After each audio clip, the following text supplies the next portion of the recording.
Hey everyone, Aaron Stewart, Data Access Golf, the live presentation as we do on Mondays to kind of go over the data that was generated obviously from the Wyndham Championship and kind of discuss a little bit about the playoffs. It's going to be a little bit different, but we've wrapped up the regular season in the 2018-2019 PGA Tour season. So let's jump into it. Let's tee it up.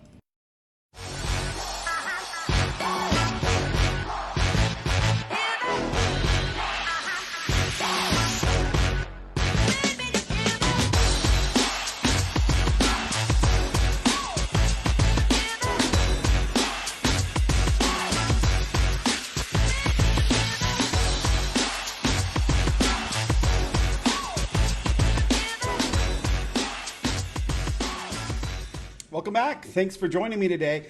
Yeah, pretty exciting weekend for sure. Obviously, there's a lot of players that we're going to have to figure out a different way back to the PGA Tour come next year. Some folks that we have grown accustomed to, Hunter Mahan, obviously Zach Johnson will be back, but had a tough season this year. A few, honestly, that were quite surprising that we'll need to figure out a different place to play. Yeah, it's different in that we now have the Korn Ferry Tour and the Korn Ferry playoffs, and anybody who's been on the tour can go down and try to pick up one of those 25 spots. I don't know exactly how fair that is, but it'll work out. Local boy Zach Blair picked up a win over the weekend, which puts him in, I think, 10th in the Korn Ferry Tour standings. The top 25 there get their cards. So we'll see Zach Blair back on the PGA Tour next year. And again, boy here from Utah, so we're happy for him. Absolutely right. And anyway, just wanted to jump in to talk a little bit about, well, obviously it's Data Monday, so we need to go over the stats to see how JT Poston got it done over the weekend. And it was a miraculous weekend of golf. Not a bogey on the card, completely bogey-free. It's the first time since 1974 that somebody has gone bogey-free and won the tournament. So pretty amazing thing that we'll talk about here in a minute. But first, before we jumped into that, I wanted to kind of discuss how the playoffs are going to be done this year. It's different. You know, we've been doing these playoffs now since, '07, and they've had little tweaks here and there, but this time, and it has always been, it's been weird, right? Those years when you've got somebody who wins at East Lake and then they get one of the trophies and then somebody else gets the other trophy, and it's just kind of weird, right? Well, that's gone. Whoever wins at East Lake is going to win the whole thing. The FedEx Cup, that tournament, the whole thing is going to be there. So in order to do that, they've had to come up with a new strategy on how to score the players and how the players will play.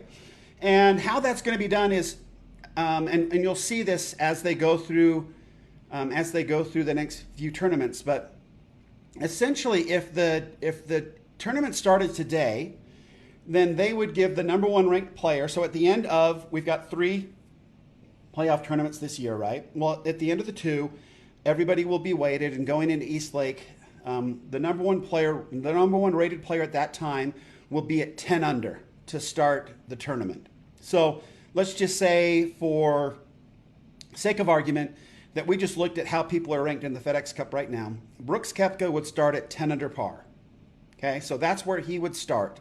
So he would have a lead essentially on everybody else. Number 2 player, Rory McIlroy, would be 8 under, and then it goes all the way down. So you've got Xander Schauffele at 7 under, you've got Gary Woodland at 5 under, Patrick Cantlay, Dustin Johnson, Paul Casey, Webb Simpson, John Rahm. It doesn't matter how many are there. As long as they're tied in that spot, they would get 4 under, 3 under, and it goes all the way down to where you've got a bunch of folks just playing at even par, right, and chasing everybody on up from there. So it will be interesting, essentially creating a situation where whoever wins that tournament, right, it's kind of a staggered start, and then it doesn't matter from there, right? They'll start off, and then at the end of the 4 days, it's just who is most under for the end of the tournament. That player will win the FedEx Cup, win at East Lake. The whole thing's over at that point. So it'll be interesting to see how that works out, and if it feels like a win, right? I mean, if Brooks Koepka goes under and let's say like Tiger Woods comes racing up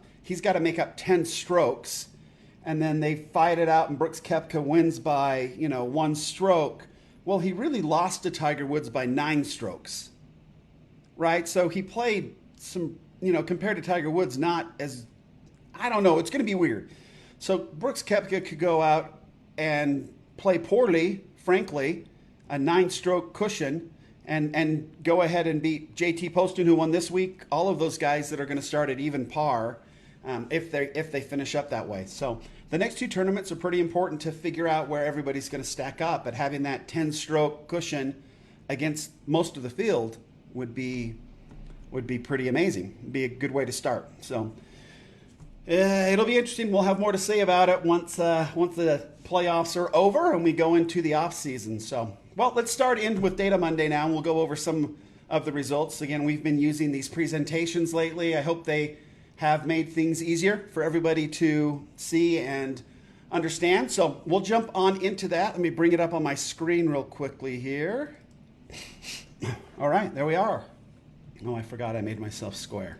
How perfect. I am square. All right. So jumping on in, again, a big victory for JT Poston. Moved him we'll see. We'll see all the benefits that came from the victory. Check out how he stacks up to our benchmarks and run it through it all. First and foremost, this is his first win on the PGA Tour. Picks up, obviously a 2-year exemption. I put up a pretty cool quote from him this week. Actually, it was over the weekend on our Instagram and Facebook feeds, where he kind of said, yeah, you know what? Knowing where you're going to play for the next 2 years is really great, but that Augusta National invitation to the Masters, that's what he was looking for. I mean, that's what he's excited about. So I think a lot of folks probably feel that way. So good on you, JT. That's pretty cool. So he played golf at Western Carolina University. I've never heard of it. Never heard of it before I researched and found this here. So that's it there. As far as the majors go this year, he didn't play in the Masters, finished a tied 60th at the PGA, and did not play in the British Open or the US Open. So that will all change next year for him. So that's pretty exciting as well. We'll see how he does in all the 2020 majors next year. Cool story, though. I thought it was a really cool story. He has gone about it. He's probably the poster child for the way that the PGA Tour and the Korn Ferry Tour have it set up right now. So he came out of school, went right on to the web.com tour with no status. Okay, went out Monday, qualified, finished 23rd. The next week he finished tied 3rd. The 23rd got him into the field the next week. He tied 3rd there, and then he got 5 more top 15s throughout the rest of the year in order to finish in the top 25 on the web.com tour at that time, but the Korn Ferry Tour right now, and started on tour 2017. So here we are 2 years later after getting his card from the Korn Ferry Tour. Boom, has a win now. So pretty great stuff. Born in Hickory, North Carolina. Cool sounding place, right? Hickory, North Carolina, great golf. Hickory Shafts, it sounded like a pretty cool golf hometown as far as I was concerned. And then I mentioned this earlier in sort of when we were getting kicked off. The first player since 1974 to win a PGA Tour title going bogey-free. Yeah, pretty awesome. Pretty cool stuff. All right, let's jump down to our next page. So the benefit, how does this work out for JT? Well, he started the year in the world ranking as 347th. Okay, so he has had a good year. He's moved up to 164th before entering into the Wyndham Championship, where the victory raced him all the way up to number 77 in the world. So pretty great jump there. As far as FedEx Cup standings go, from 83rd all the way up into 27th. So he put himself right up into the Tour Championship, right? He pushed himself all the way up into East Lake. So pretty amazing stuff there. Boy, like Tiger Woods always used to say, right? Winning kind of takes care of itself, right? You don't have to worry about anything when you're winning a bunch. Let me get myself out of there so we can take a look at these a little bit better. There we go. Okay, so there was a couple changes in the top 10, as we can see here for the FedEx Cup. You've got Brooks, Rory, Matt, Xander, Gary, Patrick, Dustin, and Paul Casey all staying in the same place. But Webb Simpson had a really good tournament at the Wyndham, and he jumped all the way up from 13th to 9th. So that put him up into the money for the Wyndham's reward program. I think he picked himself up. I can't remember if it's 500K, 600K, somewhere in there. But he picked up a nice little bonus plus the check for finishing second. So a really good week for Webb Simpson to jump up in there and take some money away from, I think it was Rose who got knocked out. Justin Rose got knocked out of about 500K with Webb's good play over the weekend. As far as the world golf rankings, nothing changed in the top 10. So from Brooks all the way down to Patrick, everybody in between is still the same. It looks like they're saying here that John Rahm and Bryson DeChambeau switched places, but actually that was last week. I didn't change it because this week nothing changed. So that is how it ended up this week as well. Okay, moving right along. So what does that do for our good friend JT here? As you know, I like to look at the players based on their consistency over the course of their career. And that gives us a good idea of what kind of player they are. So I call it a consistency scale, consistency rating. And if we look at how many, and it's essentially taking how many cuts made divided by the events and figuring out how consistent they are. So in the case of JT Poston, he has made the cut 69% of the time. And if you can see over there, the consistency scale I have here, that would put him in the good, kind of the good category, right? Legends being those that have made over 90%. And again, I'm only looking at those that won tournaments this year. It's just too much to go through and try to figure it out for everybody. But if you win, we'll take a look at your consistency rating and see where you fit in for your career. So Legends, Tiger Woods, he's the only one to average over 90% in cuts made. You've got elite players such as Koepka, and Koepka's getting close to moving up into that Legends area. If he continues to play well in the regular season events, we know that his consistency rating for majors is 97%, 96 point something percent. So he's a legend when it comes to majors. But then when you sprinkle in his regular season cuts average, it drops him down to that elite status.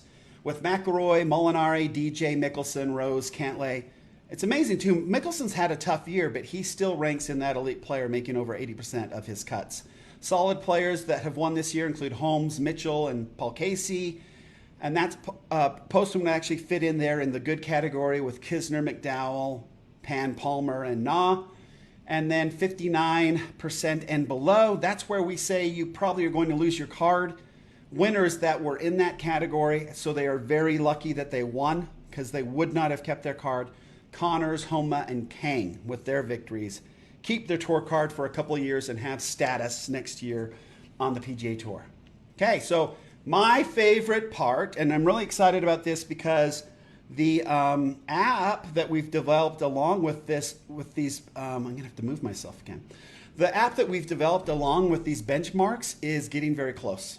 So it's out of design, just waiting for some feedback from some folks that are looking at, but it's gonna be really good. And I think it's going to take what we do here and we talk about every single week and put it in your hands so we can kind of look to see how our progress is going. It's going to be a free app. It's going to be available to everybody, but I think it's going to help us really hone in on what we need to practice on. So what we do is we look at the data essentially for what the player did this week to win the tournament, and then we compare it to what they did all of 2018, which we'll probably now start changing it over to the 2019 numbers since the regular season is finished and see if that changes our benchmarks at all, but I'm pretty sure that it won't. But anyway, we kind of look at it and compare how they performed on average over the course of 2018 compared to their performance over this week and see where they, outperformed themselves and see how, and it always works out that we can see that they've done better than they do on average, and that's how you win a tournament. But also kind of point out that PGA Tour pros have weaknesses in their game, as will we, and to kind of give us an idea of where we should be working on our own games. It's just kind of a cool way to kind of bring the PGA Tour and what they do into our own games to kind of help us figure out where our weaknesses are. So looking at right from the get-go, right, when we take a look at this benchmark review, JT hit 80% of his fairways off the tee. No bogeys, so we know that he played rock-solid golf every single round in the 60s. 62 the last day. Awesome play, for sure. So his driving accuracy for the tournament was 80%. He averaged, over the course of 2018, 62%. So 18 percentage points better, for sure. Our benchmark for driving accuracy is 55% of our fairways. And I always throw in players that didn't quite live up to that benchmark.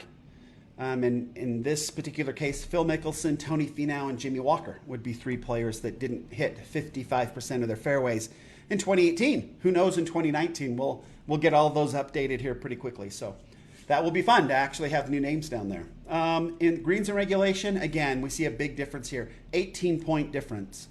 For the tournament, JT hit 86% of his greens and regulation. He averaged in 2018 68%.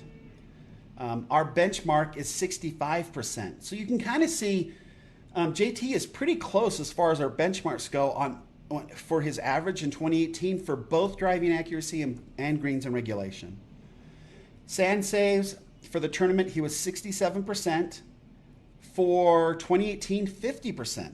Our benchmark is 45%. So again, JT's pretty close to our benchmarks. Those that got up and down out of the sand less than 45% in 2018, Tony Finau, Bubba Watson, and Gary Woodland. Okay, just to name a couple. We see a huge jump here. So for the tournament, strokes gained putting was 4.126 for the tournament. So he picked up 4 strokes on the field. Typically in 2018, he only picked up 0.135 strokes on the field per round. We marked that in red. We like to see that number right around 1, which it definitely was for JT for this tournament. So great playing there. Scrambling, this is a big deal.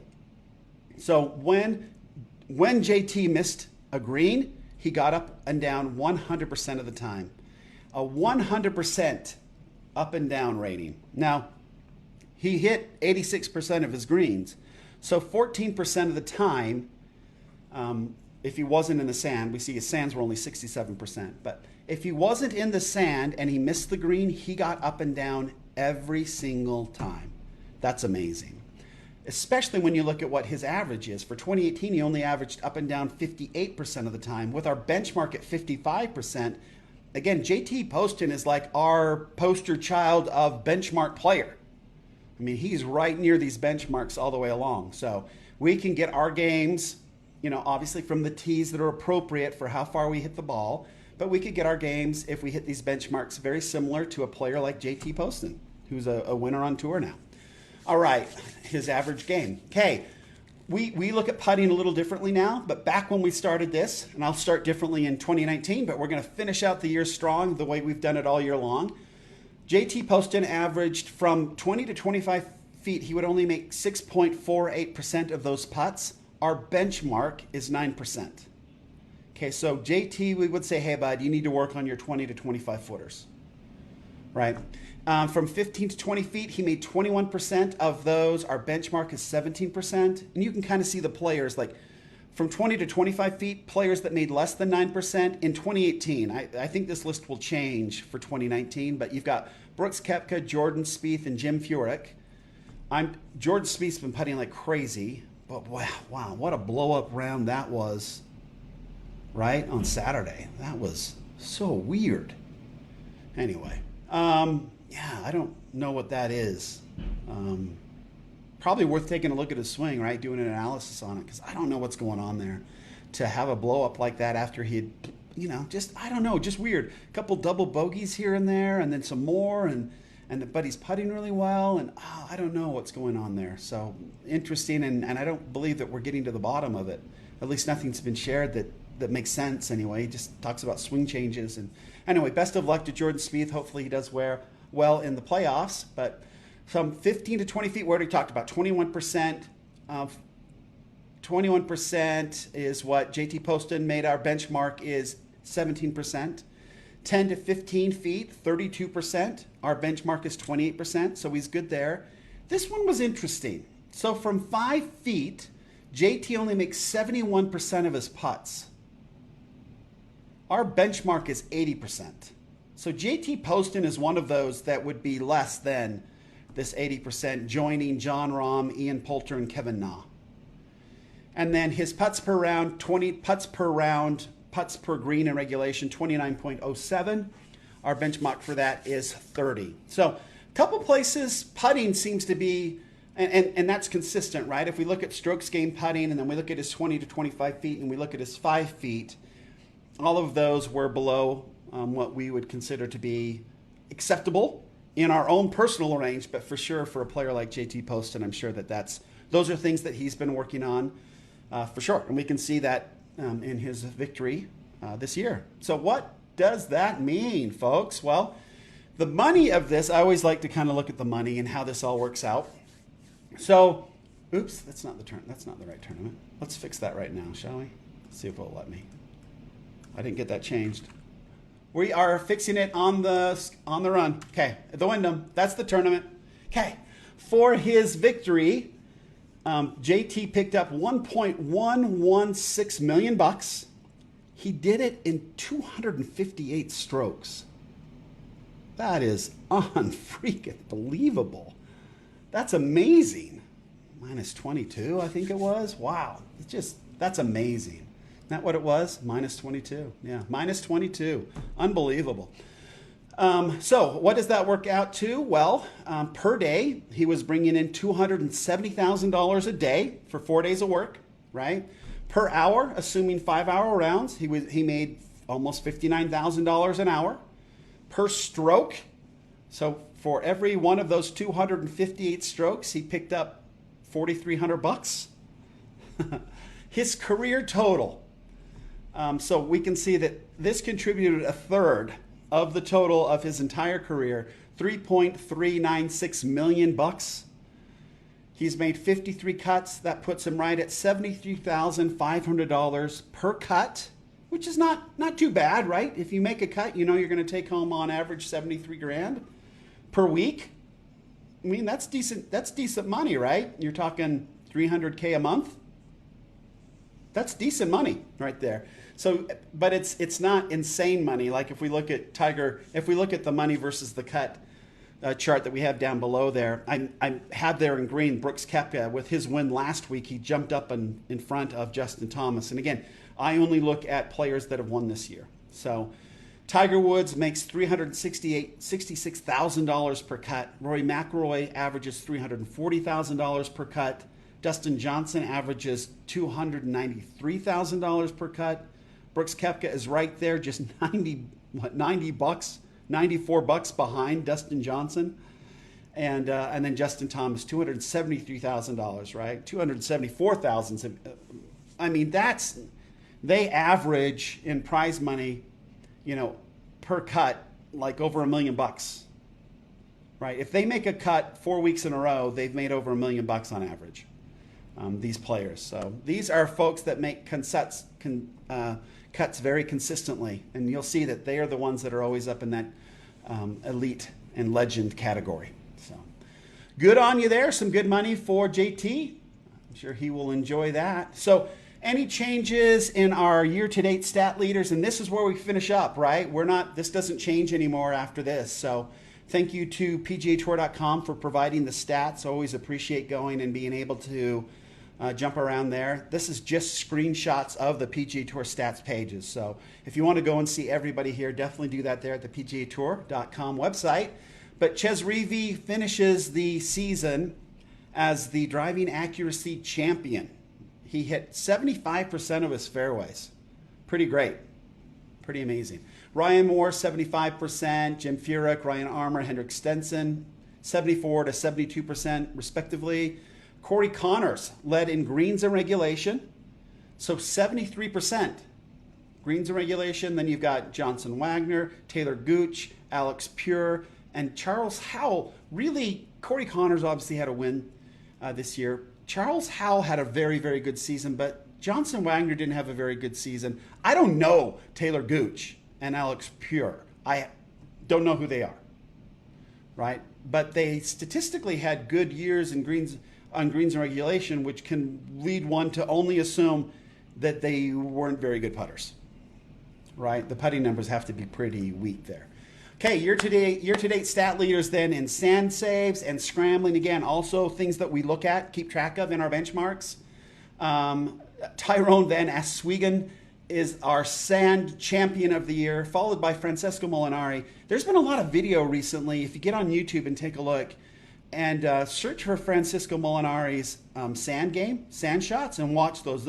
It's amazing what he's doing. And he's got a guy that's helping him with his wedge game.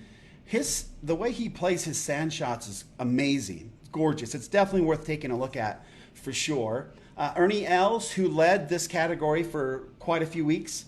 And then Dustin Johnson and Tommy Fleetwood. I thought that was pretty interesting. I never would consider Dustin Johnson to be a good sand player, but there he is in the top 5 for the entire year. And then year-to-date lead statters in scrambling. Again, pretty cool. Tommy Fleetwood. I mean, there's your short game master, right? He's top 5 in sand save and top 5 in scrambling. That's pretty cool. You got Webb Simpson, who played very well this last weekend, moved his way up in the scrambling numbers, bumped down Patrick Cantlay, Lucas Glover, and Aaron Baddeley. I think Aaron Baddeley actually, I think he's one of the ones that lost his card this year. I don't think that he finished up in the top 125. I'm not sure. Or, I mean, didn't make the tournament. I mean, didn't make the playoffs, I think. Is that better? I don't know. I'll have to look. I can't remember right now, but I did read his name somewhere. I can't remember if he lost his card or if he just didn't make it into the tournament. The Tournament of Champions at the end, the playoffs. That's what I meant, the playoffs. Okay, so last one of the year again for the PGA. So again, congratulations to JT Poston, the 2019 champion of the Wyndham Championship. Very cool. And our majors winners for the year. From the Masters, you've got Tiger Woods. For the PGA, you've got Brooks Koepka, U.S. Open, Gary Woodland. And for the British Open, Shane Lowry. Which I heard he's still partying and still hungover. Have you seen those videos? He's having a very, very, very good time. So really, really good stuff.